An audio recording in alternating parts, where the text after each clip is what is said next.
बंधु और जय माता दी। आपका अपने चैनल आचार्य ऋषि शर्मा पर आपका हार्दिक स्वागत है।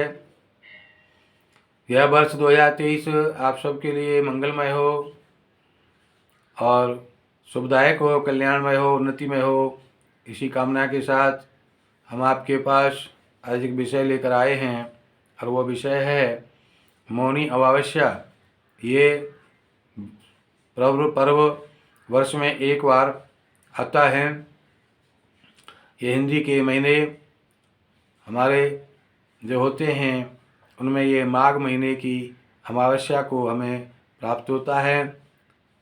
इस बार यह पर्व अमावस्या माघ कृष्ण पक्ष की अमावस्या शनिवार के दिन दिनांक 21 जनवरी 2023 को हमें प्राप्त हो रहा है। ये शुभ अवसर, ये पर्व बहुत ही शुभदायक, कल्याणदायक हो रहा है। इसमें शनि भगवान का साथ यानी शनिवार का दिन होने से शनि भगवान की प्रसन्नता भी आप प्राप्त कर सकते हैं। शनि की किसी प्रकार की पीड़ा को आप शांत कर सकते हैं। इस मौनी अमावस्या में दोपहर के 2 बजे तक मौन धारण किया जाता है और ये मौन जो है सभी प्रकार के तपस्याओं में सबसे उत्तम एक कार्य, एक व्रत है। मौन व्रत रखने से आप अपनी भावनाओं को, आप अपने विचारों को, आप अपने मस्तिष्क को, अपनी बुद्धि को, वाणी को, मन को भगवान में एकाग्र कर सकते हैं। एकाग्र करके भगवान के चरणों में लगाकर आप किसी भी प्रकार के आप जाप कर सकते हैं। आप जो किसी प्रकार के मानसिक भगवान का चिंतन कर सकते हैं। इसलिए यह मौन व्रत, मौन पर्व ये बहुत ही शुभदायक, कल्याणकारक होता है। इस दिन प्रयागराज में यानी कि आप गंगा, जमुना, सरस्वती के उस संगम पर विशेष स्नान का ये आज पर्व होता है। इस पर्व में स्नान करने से आपके मन, वाणी और शरीर शुद्ध होते हैं, आपके विचार शुद्ध होते हैं और वहाँ पर अपने पितरों को जल देने से पितृदेव प्रसन्न होते हैं।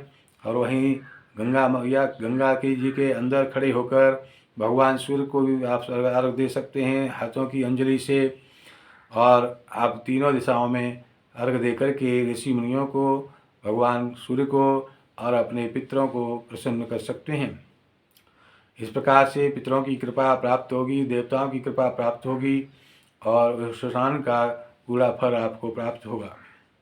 दोपहर के इसमें मौनी अमावस्या में प्रातःकाल सूर्योदय से पूर्व जाग करके स्नान ध्यान से निवृत्त होकर सबसे पहले सूर्य भगवान को अर्घ देते हैं और अर्घ दे करके अपने पूजा स्थान पर आकर के भगवान कृष्ण भगवान को राधा जी के साथ या सीताराम भगवान को उनके पूरे दरबार के साथ विराजमान करके या विष्णु भगवान और लक्ष्मी जी को विराजमान करके किसी देवताओं को, किसी भगवान को जो आप मानते हैं, अपना प्रिय समझते हैं, उनका आप चित्र सामने रख करके उनकी षोडशोपचार पूजन करेंगे, उनका आवाहन करेंगे, स्थापन करेंगे।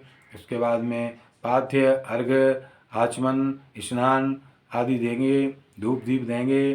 धूप दीप जला करके उनका आह्वान करेंगे, उनको धूप दीप दिखाएंगे और उनको फल फूल से आपकी पूजा करेंगे। और इस प्रकार से भोग द्रव्य भगवान को समर्पित करेंगे।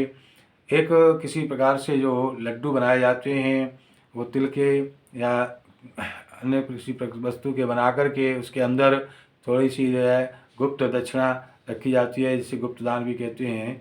तो ये आप भगवान को सर पे अर्पित करेंगे और इस के बाद में भगवान को गंगा जल से आचमन कराएंगे।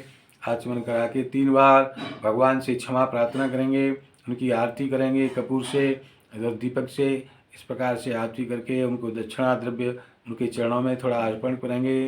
जो सी श्रद्धा से आप इस प्रकार से जब पूजा करेंगे तो श्रद्धा और भक्ति के साथ किया गया हर कार्य सफल होता है और उसका पूरा परिणाम प्राप्त होता है।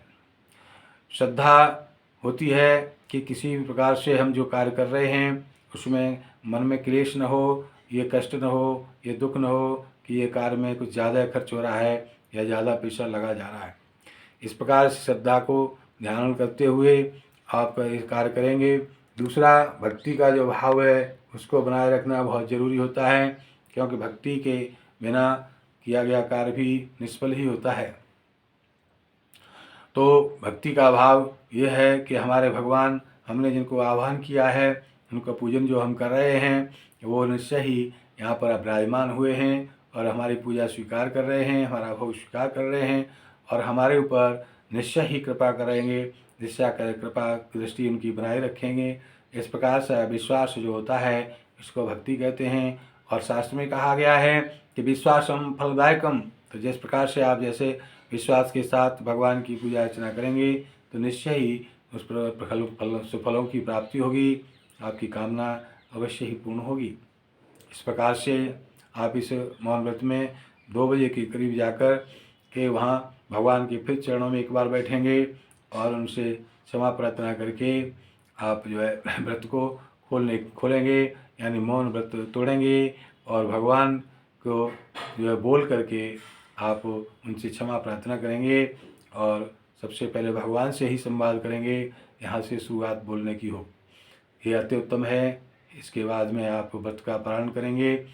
इस समय तक आप कुछ भी अन्न जल ग्रहण न करेंगे और उसके बाद में यहाँ पर भगवान के भोग जो लगाया है उसको प्रसाद रूप में तुलसी दल जो आप भगवान को अर्पण किया है, भगवान को तुलसी दल देना नहीं भूलें, तो वो तुलसी दल अवश्य अर्पण करें और इसको प्रसाद रूप में आप सबसे पहले पारण के रूप, व्रत के पारण के रूप में प्राप्त करें। गंगा जल से इसको लें तो निश्चय ही सब प्रकार की कामनाएं पूर्ण होंगी। इस प्रकार हमने आपको ये मौनी अमावस्या के पर्व के बारे में बताया।